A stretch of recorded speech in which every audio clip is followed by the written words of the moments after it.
안녕하세요, 닉입니다. 자, 이번 시간에는 이 밸런스드 스프링 로디드 PRV와 백프레셔와의 관계에 대해서 조금 더 깊이 들어가 보도록 하겠습니다.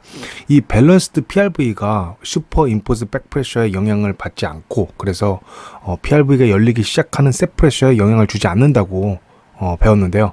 슈퍼 임포즈 백프레셔가 딱 고정이 되어 있으면 컨벤셔널 PRV를 사용할 수 있다고 했어요. 고정되어 있는 슈퍼 임포즈드 백프레셔는 CDTP를 이용해서 상쇄할 수가 있거든요. 문제는 슈퍼 임포즈 백프레셔가 막 변하면 테스트 벤치 프레셔 커렉션을 적용해도 소용이 없는 거죠. 그래서 이때 밸런스드 PRV를 사용해서 슈퍼 임포즈드 백프레셔가 변해도 셋 프레셔를 일정하게 유지할 수 있다고 했습니다. 여기까지는 PRV가 열리기 전의 상황인 거예요.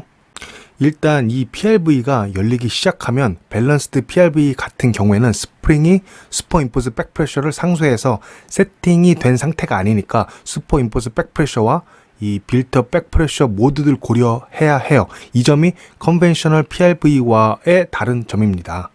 그래서 이 밸브가 열리기 시작하면 플루이드가 밸브를 거쳐서 디스차지 쪽으로 플로우하게 되는데요. 흐르게 되는데, 그러면 이 디스차지 시스템에 의해서 빌트업 백프레셔가 생기고 토탈 백프레셔가 증가하기 시작하면 밸브가 열린 상태에서는 열리기 시작한 상태에서는 토탈 백프레셔가 디스크를 다시 닫히게 하는 힘으로 작용한다는 겁니다. 물론 이 컨벤셔널보다는 그 백프레셔 영향을 이 밸런스드 PRV가 덜 받긴 하겠죠. 그래서 밸브가 완전히 열리지 못하고 이렇게 다시 닫히게 되면은 당연히 어떻게 돼요? 캐파시티가 줄어들게 된다는 거죠. 이 컨벤셔널 PRV 같은 경우에는 빌트업 백프레셔가 얼라우블 오버프레셔보다 작은 경우에 사용이 된다고 했고, 이 API에서 하라는 대로 빌트업 백프레셔가 얼라우블 오버프레셔보다 작을 경우에는 밸브의 캐파시티에 영향이 없다고 해서 백프레셔 커렉션 팩터를 1을 넣으면 된다고 했어요. 이 노즐 에어리어를 구하는 공식이에요.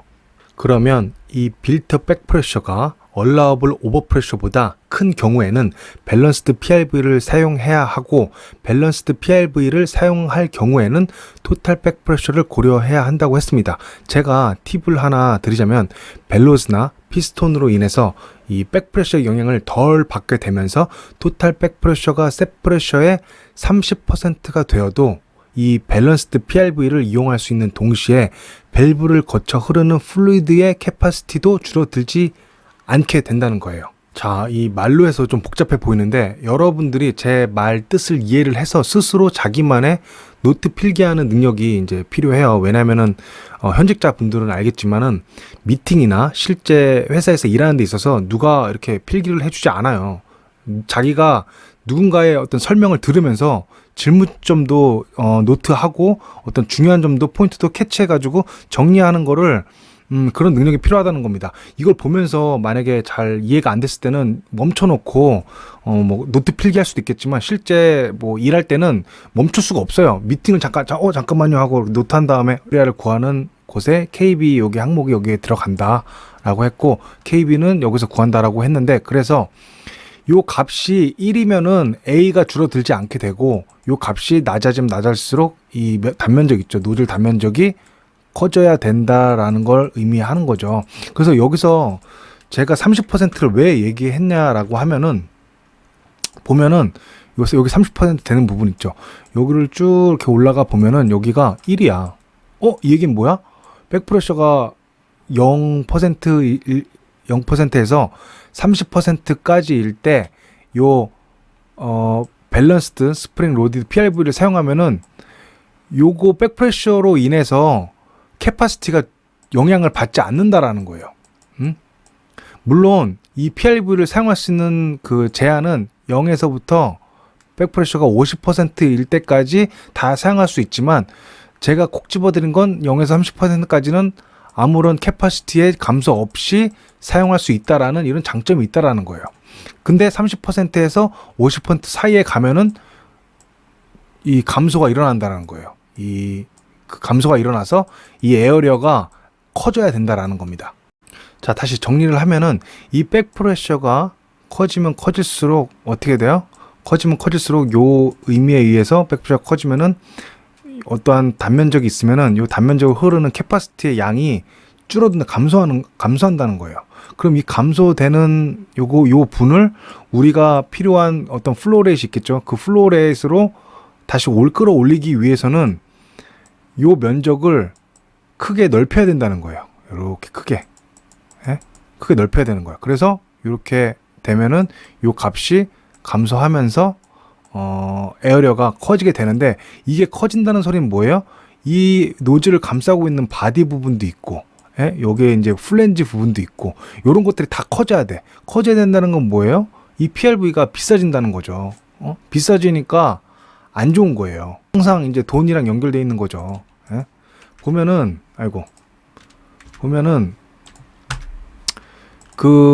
PRV를, 이 밸런스드 PRV를 0에서부터 50%까지 다 사용할 수 있는데, 10%까지는 PRV를 사용을 안 해.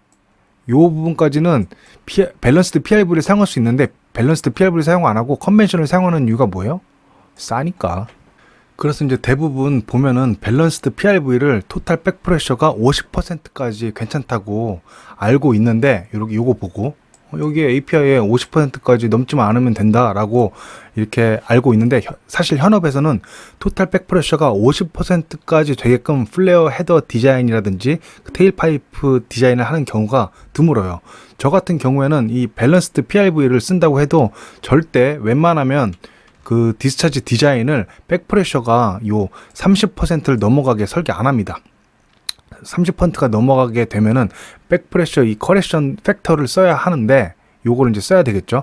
요거를 써야 하는데, 이 커브가 이건 저 API 520에서 갖고 온 거예요. 이 API 520에 나온 거랑 벤더의 고유 모델에 있는 커브랑 다를 수가 있거든요. 그러면 굉장히 내가 프로세스 엔지니어로서 감수해야 할 리스크가 커지게 되는 거예요. 제가 그래서 이 PRV 벤더 있잖아요. 실제 PRV 벤더 중에 한 곳에서 샘플로 백프레셔 커렉션 팩터 이 차트를 가지고 왔어요. 그래서 요거 같은 경우는 API 520에 이렇게 그 샘플로 있는 자료고, 요거는 실제 PRV를 만드는 벤더가 가지고 있는 카탈로그에서 가져온 건데, 이 커브랑 뭐 거의 비슷하겠지만, 그리고 실제로는 요게 좀 컨서버티브해요. 이게 다를 수 있다라는 거예요. 예? 요것도 벤더가 요거 하나만 가지고 있는 게 아니라 각 그 PRV 모델이 있지 않겠습니까? 모델마다 조금씩 다 상이할 수가 있어요. 그래서 제가 말하고 싶은 건 뭐냐면은 30%를 넘어가는 순간 진짜로 우리가 이 커렉션 팩터를 적용해가지고 에어리어를 늘리게 돼야 되는데, 이러한 값과 진짜 실제 벤더가 사용하는 자기네들 고유 모델에 있는 값이 다를 수가 있다라는 거를 제가 그거를 스트레스 해 드리는 겁니다. 자, 이렇게 깊게까지 설명하면 못 알아들을 수 있는데 한번 해볼게요. 거고, 그리고 뭐라고 나왔냐면 위에 있는 커브들은 어디까지로 리미트 돼 있대요. 제한이 돼 있대요. 어디까지냐? 백프레셔가 below critical flow pressure 일대로 제한이 돼 있대. 이게 무슨 소리냐면은 백프레셔가 크리티컬 포인트보다 그 미칠 대로 제한이 돼 있대. 이건 나중에 다시 설명할 건데, 그러니까 크리티컬 플로우 컨디션일 때 적용할 수 있다라는 거예요. 다시 설명을 드릴게요. 그리고 또 뭐예요? 셋프레셔가 50 psi 미칠 때라든지 아니면 서브 크리티컬 플로우일 때, 왜냐면 이 커브가 크리티컬 플로우일 때 적용하다고 했으니까. 그리고 그래서 이 셋프레셔가 50 psi 미칠 때라든지 서브 크리티컬 플로우일 때는 뭐라고 돼 있냐? 매니팩처러 머스트 비 컨설. 그러니까 매니팩처러랑 상의를 꼭 해야 된다는 거. 머스트를 썼어. 이 머스트 요로 단어에 되게 민감하게 반응해야 돼요. 야, 이 머스트는 함부로 여기서 말하는 거 어겨서는 안 되겠다라고 생각을 해야 돼요. 뭐 할 때 KB 값에 대해서 구할 때 머스트 해야 된다. 뭐를? PRV 벤더와 컨설팅을 받아야 된다라는 겁니다. 그리고 제가 하고 싶은 말은 뭐냐면은 이거 그래프를 보는 것보다 더 중요한 건 이거예요. 이게 더 중요해. 이거 없이 잘못 봤다가 피 보는 수가 있으니까 이게 더 중요하다. 이 그래프 보는 것보다. 이 그래프 보는 거는 초등학생도 할 수 있어요. 이건 초등학생도 할 수 있는데, 이거를 해석하고 이해하는 거는 아무나 못 하는 거죠. 진짜 엔지니어만 할 수 있는 거죠. 그래서 이거 보는 게 더 중요한 작업이다. 자, 그럼 이 초등학생도 볼 수 있는 그래프를 한번 보면은, 이 그래프에 이것도 되게 중요해요. 이 그래프가 어떠한 컨디션일 때 만들어진 커브냐? 10% 오버프레셔인 경우에. 왜냐면 오버프레셔가 항상 10%가 아닙니다. 예, 파이어케 했을 때는 21%, 뭐 PRV가 2개 달렸을 때는 16%, 오버프레셔가 다 달라요. 그래서 요걸 잘 봐야 돼요. 10%일 때 오버프레셔, 10%일 때는 요 커브를 보면 되는 거고, 그리고 16%일 때는 어때요? 제가 설명을 드렸죠. PRV가 2개 달려 있어가지고 순차적으로 터질 때, 그때는 이제 16%까지 오버프레셔를 허용하는데, 그때 봐야 할 거는 요 커브다라는 겁니다. 그리고 여기 이제 가스와 베이퍼일 때 요 커브를 본다면 또 API에서 리퀴드일 때도 커브를 가지고 보여주고 있어요. 여기 보면은 커렉션 팩터인데 밸런스드 스프링 로디드 PRV인데 리퀴드 서비스일 때는 요 커브를 보면 된다라는 겁니다. 자, 우리가 이 PRV를 사이징함에 있어서 크리티컬 플로우라든지 서브 크리티컬 플로우에 대한 개념을 잘 잡고 가셔야 돼요. 이것도 마찬가지로 제 머리에서 나온 게 아니라 API 520에 보면은 자세하게 크리티컬 플로우에 대한 정의, 서브 크리티컬 플로우에 대한 정의, 그리고 그거에 대한 어떤 구하는 식 같은 것들이 자세하게 나와 있으니까 이거를 꼭 한번 스스로 읽어봐야 돼요. 왜냐면 뭐 이렇게 어디 가서 제가 하는 얘기 듣고 막 이렇게 말을 했는데, 야, 그거 뭐 누가 그래? 그래서 닉이 그러는데 할 수가 없잖아요. 그러면 뭐예요? 자기가 API를 꼭 읽어보고 누가 물어봤을 때 이거 API 이렇게 나와 있다라고 대답을 하려면은, 자신있게 대답을 하려면은 꼭 한번 읽어봐야 된다라는 겁니다. 자, 이 컴프레서블 가스가 어떤 이 노즐이라든지 오리피스 또는 파이프 끝을 통해서 흐르게 되면은 당연히 높은 압력에서 낮은 압력으로 흐르게 되면 기체가 이제 팽창을 하게 되고, 그렇게 되면 이 부피가 증가하게 되고, 그것은 다른 말로 가스의 벨로시티가 빨라진다는 거예요.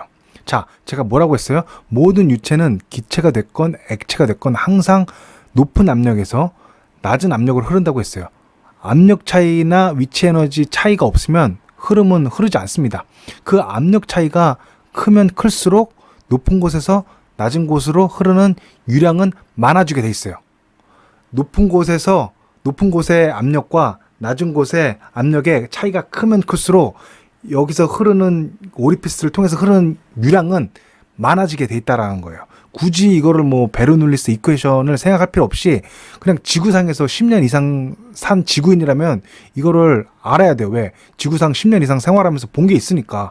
물 그 수조가 높으면 여기서 드레인할 때 물이 콸콸콸 쏟아지다가 이 수조의 그 스태틱 헤드 위치 그 에너지가 낮아지면 낮을수록 어떻게 해요? 드레인에서 쫄쫄쫄 흐르겠죠. 그래서 이거는 굳이 뭐 베르놀리 뭐 방정식으로 해가지고 증명할 필요 없이 지구인이시라면, 이거 보시고 있는 분이 뭐 화성인이라든지 외계인이 아닌 지구인이시라면은 그냥 딱 개념적으로 떠올려야 해요.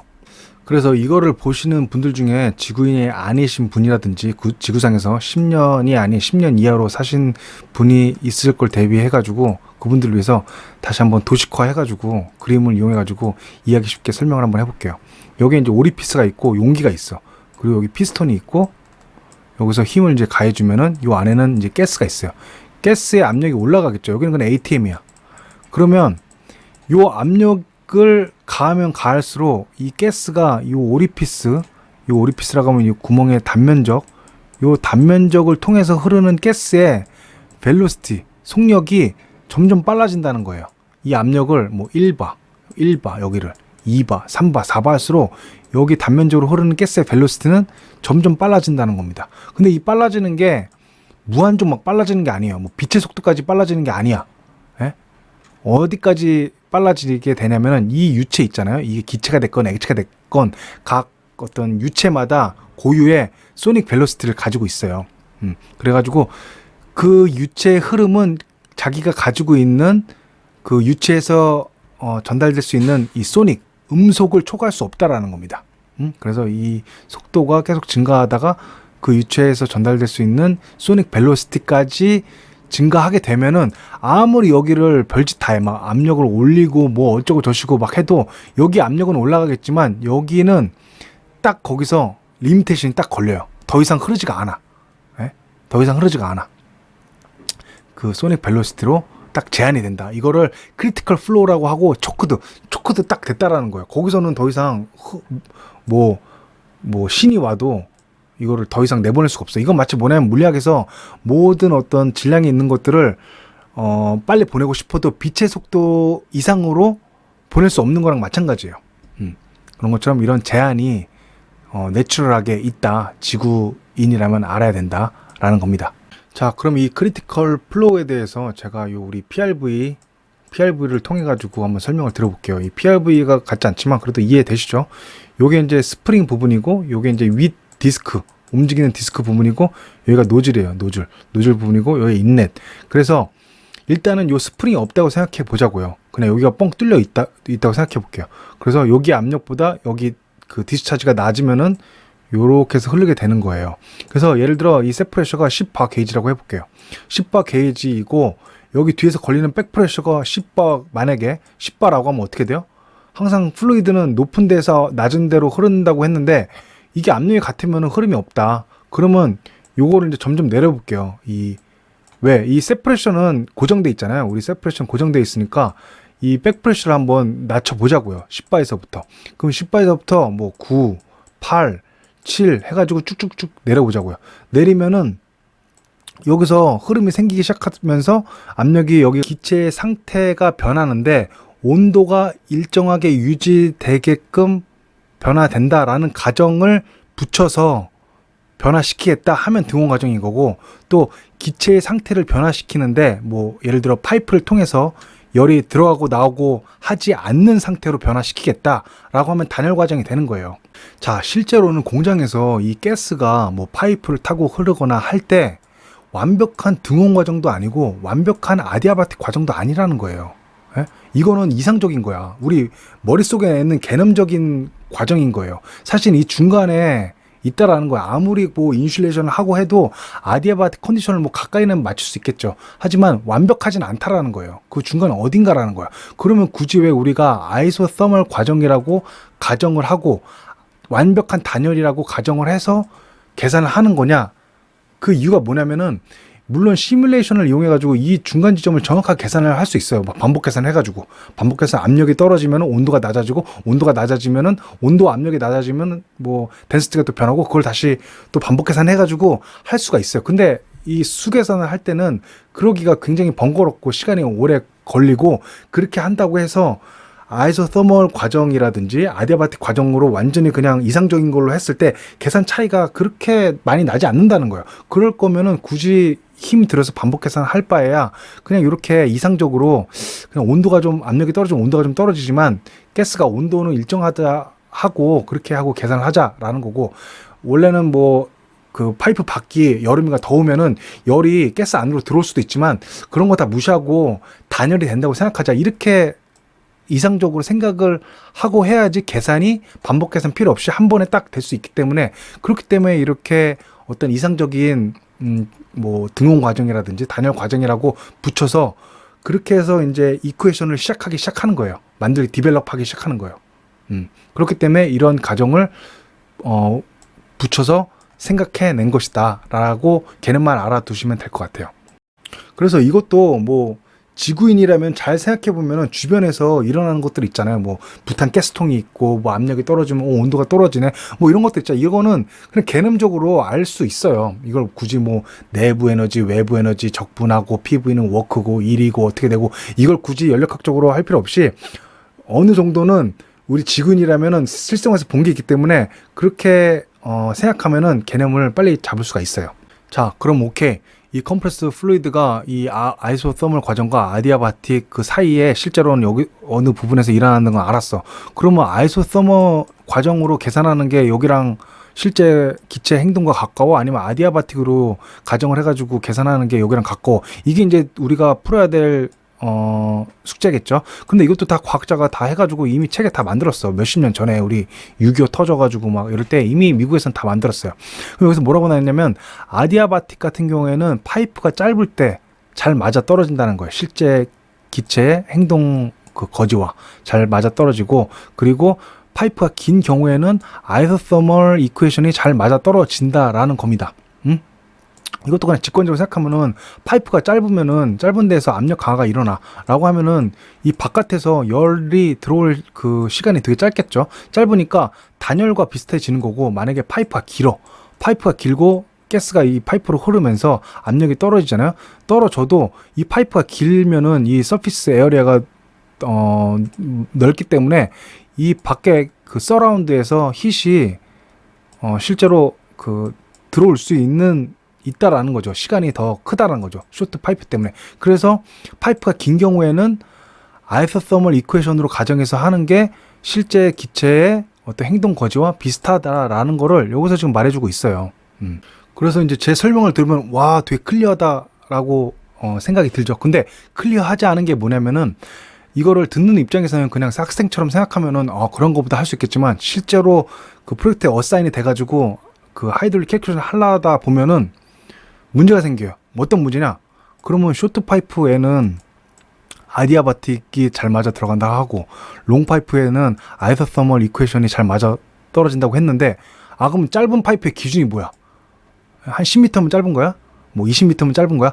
아니 어디서부터가 롱 파이프고 어디서부터가 쇼트 파이프야 라는 기준이 애매모호하죠. 물론 이제 그거를 정확하게 계산하면은 이것도 기준을 정할 수가 있어요. 예를 들면 여기서 나와 있다시피 이제 단열일 경우에 그 파이프가 인슐레이션 잘 돼 있을 경우에는 뭐 파이프로 흐르는 기체에 프레셔 드랍이 생겨나든지 아니면 오리핏을 지나서 압력이 강화를 하면은 압력이 떨어지면은 온도가 떨어져. 이건 지구인이라면 알아야 돼. 뭔가 가스가 압력이 떨어지면 온도도 같이 떨어져. 단열일 경우에. 그러면 그 떨어지는 온도만큼 주위에서 여름이다. 그럼 파이프에 열 전달이 되겠죠. 그 열 전달이 충분히 될 때까지의 파이프 기간, 파이프의 길이 있죠. 그 길이가 이 기준이 되겠죠. 예? 열 전달이 충분히 이루어지기 힘든 파이프의 길이다라고 하면 쇼트 파이프가 되는 거고, 아니면 그 떨어진 압력이 떨어지면서 온도도 떨어지는데 그거를 상쇄할 만큼의 주위에 열이 들어와서 그 떨어진 온도를 다시 올려줄 수 있는 충분한 길이의 파이프를 롱 파이프라고 이렇게 할 수 있겠지만 이것도 이제 계산이 많이 필요한 거고, 일단 이 기준이 애매모호하다라는 거예요. 그래서 매번 뭐 하이드롤 할 때마다 파이프를 길이를 계산하고 거기서 열 로스를 계산하고 그 로스를 컴펜세이트 할 수 있는 길이를 또 계산하고 그렇게 할 수가 없다라는 거예요. 그러면 나는 또 결정해 줬으면 좋겠어요. 태극권 하는 사람은 여기까지만 말해. 야, 짧은 파이프는 아디아바틱에 잘 맞고 롱 파이프는 아이소서멀 이퀘이션이 잘 맞아. 여기 이제 테이크온에서 이제 다시 보내는 거야. 그러면 이제 앉아 있으면은 그러면 쇼트 파이프의 기준이 뭐야? 이렇게 되는 건데, 이제 테이크온이 아닌 사람은 뭐라고 설명해 주냐면은 우리는 엔지니어로서 지금 요거는 프레셔 드랍을 구하는 어떤 이 과정의 섹션을 가져온 거예요. 프레셔 드랍을 구할 때 프레셔 드랍이 엘리먼트 뭐 부속품이라고 할게요. 이 PRV 풀리 오픈드 된 PRV에서 요게 이제 디스크가 열려가지고 풀리 오픈드 된 PRV에서 실제로 이 플로우를 제한하는 부속품은 뭐냐? 부속 파트는 뭐냐? 더 노즐이라는 거예요. 이 노즐이라는 거, 노즐. 노즐. 바디 안에 있는 노즐이라는 거예요. Between the inlet opening and seating surface. 그래서 요거를 제한하는 거는 사실은 요 노즐 요 오프닝 에어레 있잖아. 여기와 요 사이 요 부분이라는 거, 요 부분. 요 부분이라는 거, 요 부분. 요 부분에서 사실은 플로우에 어떤 초크드가 생긴다라는 겁니다. 그런데 API에서 말하기를 이게 크리티컬 플로우이냐 아니면은 서브 크리티컬 플로우이냐를 결정하는 거는 크리티컬 프레셔를 계산을 딱 했어요.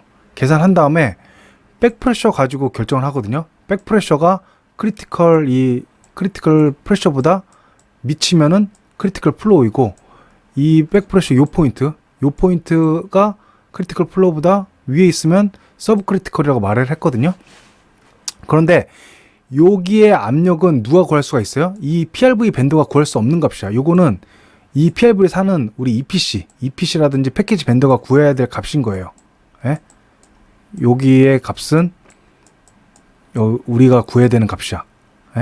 그런데 사실은 요거 크리티컬인지 아닌지를 판단하는 이 프레셔의 기준은 이 백프레셔가 틀렸다라는 거. 여기 이제 토탈 백프레셔잖아요. 빌트업 백프레셔 플러스 슈퍼 임포즈 백프레셔인데 요걸로 판단하는 게 아니라 여기에 압력이 크리티컬 프레셔보다 미치면은 크리티컬 플로우이고, 여기에 압력이 크리티컬 프레셔보다 위면은 서브 크리티컬이라는 거예요. 왜냐면 여기의 압력과 여기의 압력이 달라요. 요건 약간 우리 펌프의 MPSH를 구할 때랑 좀 비슷한데, 펌프도 여기를 펌프라고 생각하면은, 여기를 임펠러 I라고 생각하면은 우리 EPC가 구해줄 수 있는 건 석션 프레셔, 석션 헤드는 여기까지란 말이야. 근데 실제로 임펠러 I까지 압력이 더 떨어진다는 거죠. 예? 이것도 마찬가지야. 이것도 이제 뭐 완전 똑같진 않은데 비슷한 개념이에요. 여기에 토탈 백 프레셔가 있지만 여기 압력이 여기보다 더 높다라는 거야. 만약에 여기 프레셔면은 여기가 만약에 뭐 예를 들어 1바다, 1바이면은 여기 압력은 뭐 1.2바라는 거야. 왜? 우리 말했잖아요. 여기 보면은 크리티컬 플로우뿐만 아니라 서브 크리티컬도 마찬가지지만 여기서 에너지가 잃는다는 거, 소멸이 된다는 거, 이렇게 터뷸런스가 만들어지면서 여기서 이 노란색 친 구간 있죠. 여기서의 프레셔 드랍이 발생한다라는 거예요. 그래서 실질적으로는 빌트 백 프레셔가 요 구간에서의 압력 강화도 고려를 해줘야 되는 게 맞다라는 게 지금 여기다 제가 이렇게 쓴 거예요. 그래서 P2의 압력은 토탈 백 프레셔예요. 토탈 백 프레셔인 거고, P2 프라임은 여기 노즐에서부터 요 바디 나가는 여기에서 걸리는, 여기랑 여기에서 걸리는 프레셔 드랍을 고려한 값인 거예요. 그래서 항상 P2 프라임이 P2보다 크게 돼 있다라는 겁니다. 이걸 알아야 돼요. 근데 여기서도 이걸 말하고 있어요.